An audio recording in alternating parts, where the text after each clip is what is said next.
ఈ దేశం చాలా అత్యంత అద్భుతంగా ఉంటుంది. అందుకని అధ్యాపక వృత్తి హైయెస్ట్ పెయిడ్ జాబ్ అవ్వాలని నా కోరిక. ఆ రోజు జరుగుద్దా నాకు తెలియదు, కానీ నా ప్రయత్నం నాకు చేస్తాను. ఎందుకంటే నాకు చిన్నప్పుడు టీచర్స్ నాకు నేర్పించిన పాఠాలే.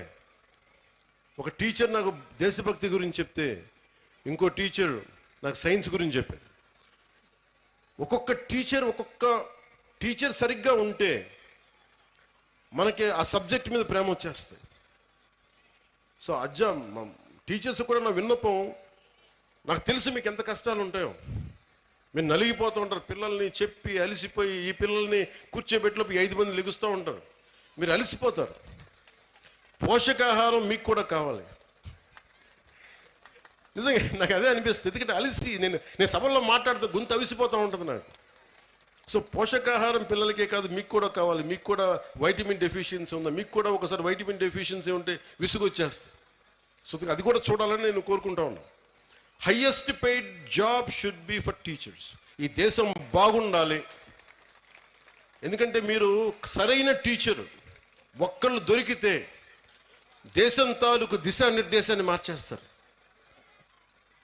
నాకు ఒక టీచర్ చెప్పాడు, ఇప్పుడు 9th-లోనో 10th-లోనో నాకు తెలుగు పాఠం చెప్పాడు. ఆ తెలుగు పాఠం ఒకటి దేశభక్తి గురించి చెప్పాడు, చంద్రశేఖర్ ఆజాద్ గురించి చెప్పాడు, భగత్ సింగ్ గురించి చెప్పాడు. నాకు దేశానికి ఏదైనా చెయ్యాలని ప్రేరణ కలిగింది ఒక 9th-లో 10th-లో ఇచ్చిన ఒక టీచర్. అలాగే ఎప్పుడో 6వ తరగతిలో 8వ తరగతిలో ఇప్పుడు మెడ్రాస్లో చదువుకుంటా ఉంటే చెన్నైలో ఒక టీచర్ చెప్పింది, ఎదుటివాడి కష్టాన్ని దోచేయకు అని ఒక పాఠం.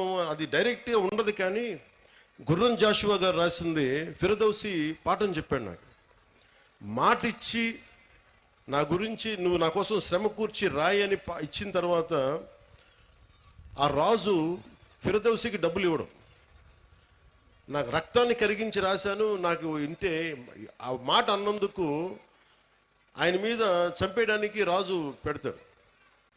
ఆయన తప్పించుకొని తిరుగుతాడు. నాకు ఆ పాఠం నాకు నేర్పించింది ఏంటంటే, ఒకటి గుర్రం జాషువా గారి గొప్పతనం, 2 ఎదుటివాడి కష్టాన్ని మనం దొయ్యకూడదని.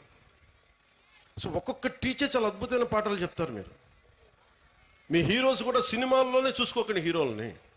నేను సినిమా హీరోగాని చెప్తున్నాను.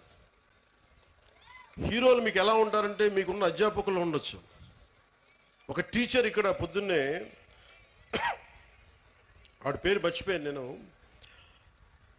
బ్రాంజ్ మెడల్కి రెజ్లింగ్కి ఒక వ్యాయామం ఒక పీటీ టీచరు మీ విద్యార్థులను తయారు చేశారు. ఆవిడ వాళ్ళు వెళ్ళి బ్రాంజ్ మెడల్ కొట్టుకొచ్చారు. And she a hero for me. హీరోలు అంటే మీరు కేవలం సినిమాల్లో మీరే కదా madam, you are a hero. హీరోలు అంటే ఎంతసేపు సినిమాలో ఉండాలని అనుకోకండి. మామూలు కనిపిస్తారు, నల్లని హ్యాండ్ బ్యాగ్ పెట్టుకొని నవ్వుతా, పొద్దున్న లేచినప్పటి నుంచి వాళ్ళ బిడ్డలు బాగుండాలి. నాకు వాళ్ళు హీరోలు. నాకు వెంకటరామయ్య గారి మాస్టర్ ఒక ఆయన ఉండేవాడు. ఆయన నాకు చిన్నప్పుడు చెప్పిన పాఠాలు, వేమన శతకాలు గుర్తుండిపోయినాయి. నాకు ఆయన హీరో, నాకు ఆ టీచర్.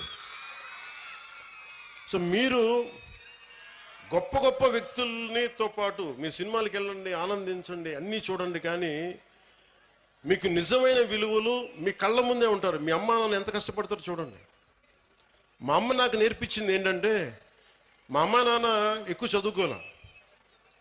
మా నాన్న 10th క్లాస్తో ఆపేసినట్టున్నాడు, మెట్రిక్ తోటి.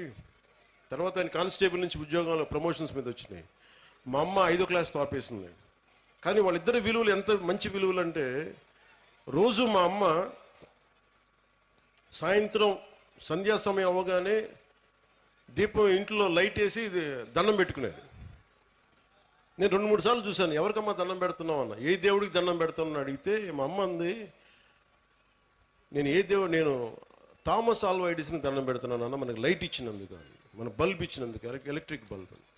ఆ విలువ చదువు వల్ల రాదు. నా పాయింట్ ఏంటంటే, మీరు పిహెచ్డీలు చదవండి, ఇంకోటి చదవండి, కానీ విలువతో కూడిన విద్య చాలా అవసరం. సో మీ తల్లిదండ్రులు అలా అంటారు. నా తల్లి హీరో, నా తండ్రి నాకు హీరో. ఎందుకంటే కష్టపడ్డాడు మా నాన్న. అలా మీ తల్లిదండ్రులు కూడా మీకోసం కష్టపడుతూ ఉన్నారు.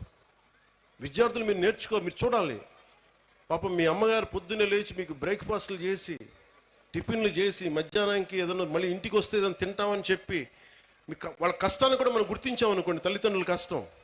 వాళ్ళ చిన్నపాటి బరువు తగ్గిస్తే చాలు, ఇంటికి వెళ్ళి స్కూల్కి వచ్చి మన అధ్యాపకులకు చిన్నపాటి బరువును తగ్గిస్తే చాలు, మనం చాలా ఎదుగుతాం.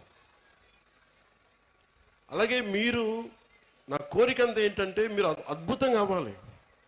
21వ శతాబ్దం మీది. మీరు ఎవరిని ఆచరిస్తారు, ఎవరిని చూస్తారో మీరు వాళ్ళ తయారవుతారు. మీరు ఎంతసేపు సోషల్ మీడియాలో ఏమి చూస్తారో మీరు అదే అవుతారు, గుర్తుపెట్టుకోండి. యద్భావం తద్భవతి. మీరు ఎలా ఆలోచిస్తారో మీరు అలాగే తయారవుతారు. మీరు ఒక ఐన్స్టైన్ లాగా అవ్వాలనుకుంటే మీరు ఐన్స్టైన్ అవుతారు. లేదు, మీకు ఇష్టమైన ఒక వ్యక్తిని, ఎంత స్థాయి ఉందో మాకు తెలియదు, అతలా తయారవుతారు. కానీ విలువలు పాటించే వ్యక్తుల్ని మీరు ఆదర్శంగా తీసుకుంటే తప్ప మీకు మంచిది కాదు. నేను ఎప్పుడు కూడా నాకు చాలామంది సినిమా హీరోలు నాకు చాలా ఇష్టం. కానీ నేను తీసుకున్న హీరో నా టీచర్స్, నా హీరోలు. ఒక స్పోర్ట్స్ పర్సన్, ఒక వనజీవి రామయ్య, లేదంటే ఒక దశరథ్ మాంజీ,